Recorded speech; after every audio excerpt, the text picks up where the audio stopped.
Nous venions juste d'emménager dans ce pavillon, en banlieue, un quartier bien cliché.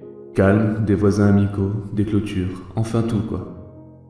Il va sans dire que c'était supposé être un tout nouveau départ pour mon fils de 3 ans et moi, faire table rase du stress et des ennuis de l'année précédente. J'ai vu l'orage comme une sorte de métaphore de ce nouveau départ. Un dernier show théâtral avant que la crasse et la saleté du passé soient balayées. Mon fils l'a apprécié, même s'il n'y avait pas de courant. C'était le premier gros orage qu'il n'avait jamais vu. Des éclairs inondaient de leurs flashs de lumière toutes les pièces de notre maison, conférant au carton, pas encore déballé, des ombres angoissants. Puis il a sauté et hurlé quand le tonnerre a grondé. Il était bien plus tard que l'heure du coucher quand il a été suffisamment calmé pour dormir. Le matin suivant, je l'ai trouvé dans son lit, réveillé et souriant. « J'ai regardé les éclairs par ma fenêtre !» m'a-t-il annoncé, tout fier. Quelques matins plus tard, il m'a dit la même chose. « T'es bête », lui ai-je répondu. « Il n'y a pas eu d'orage la nuit dernière, tu es arrivé ?»« Oh !» Il semblait déçu. J'ai passé ma main dans ses cheveux et je lui ai dit de ne pas s'inquiéter, qu'il aurait bientôt un autre orage. Puis c'est devenu une habitude. Il me disait qu'il avait vu des éclairs par sa fenêtre, au moins 2 fois par semaine, alors qu'il n'y avait eu aucun orage.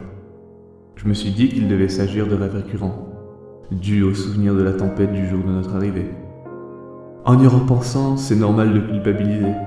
Tout le monde m'assure qu'il n'y a rien que j'aurais pu faire, je ne pouvais pas savoir. Mais je suis supposé être le protecteur de mon fils, et ces mots de réconfort sont inutiles. Je me vois revivre constamment ce matin-là. Je prends mon café, je verse du lait sur mes céréales, je prends le journal du jour pour y lire en première page que les autorités locales ont mis la main sur un pédophile.